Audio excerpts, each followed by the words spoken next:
तो आज है 9 अप्रैल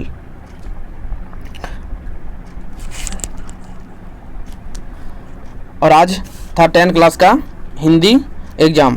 तो आज आइए हम लोग मिलाते हैं कि हिंदी का सबसे सटीक आंसर कौन सा ऑप्शन सही होगा। चलिए और आप लोग भी मिला लीजिएगा और इस वीडियो को आप लोग शेयर कर दीजिएगा अपने दोस्तों के साथ। आइए तो इसको हम लोग अभी पढ़ करके नहीं बताते हैं, आप लोग सबसे पहले इसको आंसर आप लोगों को बता देते हैं और आप लोग सब मैच कर लीजिएगा और कमेंट करके बताइएगा आप लोगों का कितना 40 में से कितना आप लोगों का सही हुआ। चलिए आइए बिना देर के हुए शुरू करते हैं इस वीडियो को। चलिए पहला क्वेश्चन है, देख सकते हैं ये आप लोग गद्यांश को तो अच्छी तरह से पढ़ ही लिए होंगे। ये सांस की ज़िंदगी सबसे बड़ी ज़िंदगी होती है, ये सांस से रिलेटेड ये क्वेश्चन दिया हुआ है, गद्यांश दिया हुआ है। चलिए पहला क्वेश्चन है कि सांस की ज़िंदगी सबसे बड़ी ज़िंदगी होती है। सांस की ज़िंदगी सबसे बड़ी ज़िंदगी होती है, क्या होती है? तो जीवन, ज़िंदगी, जिंदा, हिम्मत। तो ये हो जाएगा आपका ऑप्शन नंबर बी, ज़िंदगी हो जाएगा। चलिए नेक्स्ट क्वेश्चन, जनमत की उपेक्षा करके जीने वाले आदमी दुनिया की असली क्या होता है? तो वह ताकत होता है। क्या होता है? वो ताकत होता है। तीसरा नंबर क्वेश्चन है कि किस मनुष्य की पहली पहचान यह है कि वह किसी के बारे में कोई चिंता नहीं करता? तो यह है साहसी, यानी साहसी जो है वह किसी के बारे में चिंता नहीं करता है। यह अगला है कि जनमत शब्द कौन सा समास है? तो देखिए ये कोई लड़का का हम इस क्वेश्चन को लिए गए हैं तो गलत टिक लगाया है, पर इसका सही आंसर हो जाएगा तत्पुरुष समास। इसका सही आंसर होगा तत्पुरुष समास। जनमत का जो समास होगा वो तत्पुरुष समास होगा, यानी ऑप्शन नंबर आपका 3 होगा। चलिए नेक्स्ट क्वेश्चन अगला 5वां नंबर कि अड़ोस पड़ोस को देखकर चलना यह कैसा जीवन का काम है? तो ये है आपका साधारण, ये साधारण लोगों का यह काम है, अड़ोस पड़ोस को देख करके चलना। चलिए नेक्स्ट क्वेश्चन है, ये आपका 6 से लेकर 10 तक दिया हुआ है, तो ये आपको पदांश दिया हुआ है, इसको पढ़ करके आप लोग तो पढ़े ही होंगे। ये दिया हुआ है, हंस लो 2 क्षण की मिली वरना जीवन भर कर्दन है। तो चलिए नेक्स्ट क्वेश्चन क्या है अगला 6ठा नंबर कि हंस लो 2 क्षण खुशी मिली वरना जीवन भर क्या है? तो ये आपका देख सकते हैं, ये आपका यह कर्दन हो जाएगा, ऑप्शन नंबर आपका 2 हो जाएगा, 6 का 2 हो जाएगा। नेक्स्ट, दूर तलक किसकी गाथा है? तो ये आपका धरती की गाथा है। ये किसका है? धरती की गाथा है। उसके बाद है नील गगन का एक शब्द क्या है? तो ये नीलांबर है। नेक्स्ट क्वेश्चन है आप लोग मिला लीजिएगा, खिलता फूल क्या होता है? खिलता फूल क्या हो जाता है? तो ये आपका हो जाएगा मलान। ये क्या हो जाएगा? मलान। अगला है कि जब सावन घर गिर जाते हैं तो कौन सा छिप जाता है? तो ये हो जाएगा शशि। ये क्या हो जाएगा? शशि। नेक्स्ट क्वेश्चन है व्याकरण आ गया। देखिए व्याकरण में क्या है कि निम्न में से किस वाक्य का अकर्मक क्रिया है? तो देखिए अकर्मक किसको कहते हैं? जिसमें कर्म नहीं रहता है। तो आपका हो जाएगा ऑप्शन नंबर आपका ए हो जाएगा। देखिए ये 3 नंबर लगाया जो गलत है, आपका ऑप्शन नंबर आपका क्या हो जाएगा? ए 1 हो जाएगा। बच्चा खेल रहा है, ये आपका अकर्मक क्रिया हो जाएगा। देखिए बच्चा हम जो बताएंगे उसको देखिएगा, जो टिक लगा उस पर ध्यान नहीं दीजिएगा। नेक्स्ट क्वेश्चन है कि निम्न में से कौन सा वाक्य सकर्मक क्रिया है? तो किसमें कर्म प्लस कर्ता प्लस कर्म किसमें है? तो ये आपको देख सकते हैं तीसरा नंबर हो जाएगा, वह रोटी खा रहा है। चलिए नेक्स्ट क्वेश्चन,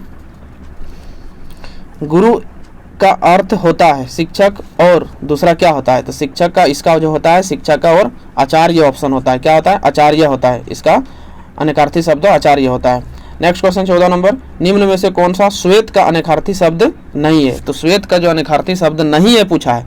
बाद बाकी जितना होता है सब श्वेत का अर्थ होता है, लेकिन श्याम जो होता है, श्याम का मतलब काला चीज़ को श्याम कहा जाता है, काला चीज़ को श्याम कहा जाता है, इसलिए कौन सा ऑप्शन होगा? ऑप्शन नंबर ए हो जाएगा, 1 हो जाएगा। चलिए 15 नंबर, आजीवन कौन सा समास है? तो आपका ये हो जाएगा अव्ययभाव समास हो जाएगा। 16 नंबर है, रचना के आधार पर वाक्य कितने प्रकार होते हैं? रचना के आधार पर वाक्य 3 प्रकार के होते हैं। चलिए अगला क्वेश्चन है कि मेरी इच्छा है कि मैं डॉक्टर बनूं, यह कौन सा वाक्य है? तो आपका ये हो जाएगा सरल वाक्य नहीं होगा, ये आपका हो जाएगा मिश्र वाक्य हो जाएगा। चलिए अगला है कि पिताजी द्वारा अखबार पढ़ा गया, यह कौन सा वाच्य है? तो आपका ये हो जाएगा कर्मवाच्य। चलिए नेक्स्ट क्वेश्चन हो जाएगा, विद्यालय घर के डैश है, सही अवयव पद को चुने। तो ये हो जाएगा विद्यालय के निकट है। अगला है वाच्य कितने प्रकार के होते हैं? तो वाच्य मुख्य रूप से 3 प्रकार के होते हैं। चलिए उसके बाद फिर यहाँ दिया हुआ है 21 से 24 तक के सही उत्तर का चयन करें। तो एक दिया हुआ है तो इसमें भी आपको पदांश दिया हुआ है, इसको पढ़े होंगे आप लोग, भली भांति पढ़ लिए होंगे, तो आप लोगों को पूरा आंसर बता देते हैं। चलिए आप लोग मिलान कर लीजिए और कितना में कितना सही हो रहा है उसी अनुसार से और आगे बढ़िया से तैयारी कीजिए। और इस पर अगर गलत भी हो जाए तो आप लोग उसमें उतना ध्यान नहीं देना है। अब नेक्स्ट क्वेश्चन को आप लोग जो है नेक्स्ट जो एग्ज़ाम होने वाला है उस पर ध्यान दीजिए। चलिए 21 नंबर है, सूर्यकांत त्रिपाठी निराला, यानी उपयुक्त गद्यांश जो दिया हुआ था, पदांश जो दिया हुआ है उसका बुराकी कौन सा ये कवि है, तो ये आपका हो जाएगा नागार्जुन हो जाएगा। अगला क्वेश्चन है कि फसल किसका जादू है, तो फसल किसका जादू है, तो ये नदियों के पानी का जादू है। अगला है कि फसल किसका गुणधर्म है, आप लोग अगर पढ़े होंगे पदांश को तो आप लोग वहाँ मिला होगा, ये मिट्टी का मिश्रित मिट्टी का गुणधर्म है ये।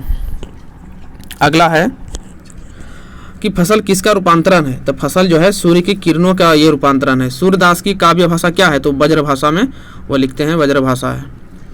अगला है गोपियों ने किसे भाग्यवान कहा, तो ये उद्धव ने कहा, उद्धव को कहा, ये गोपियों ने उद्धव को भाग्यवान कहा।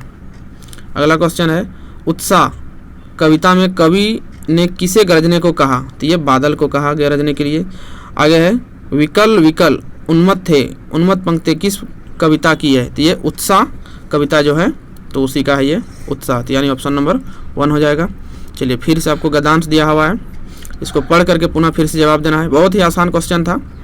चलिए अगला क्वेश्चन है कि प्रस्तुत गद्यांश में लेखक कौन है, तो ये स्वयं प्रकाश का है, ये लेखक है, जो लेखक है ये स्वयं प्रकाश का है, जो हिंदी बुक का ये उठाया गया है।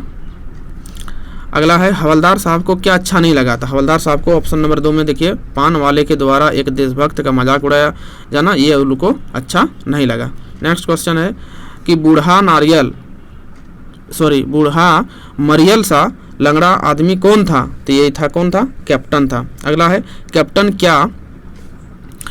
क्या काम करता था, तो ये चश्मा बेचता था, ये क्या करता था, चश्मा बेचता था। अगला है कि बाल गोविंद भगत किस प्रकार का पाठ है, तो ये आपका एक रेखाचित्र है, एक रेखाचित्र है, यानी लिखा गया है। आगे देखिए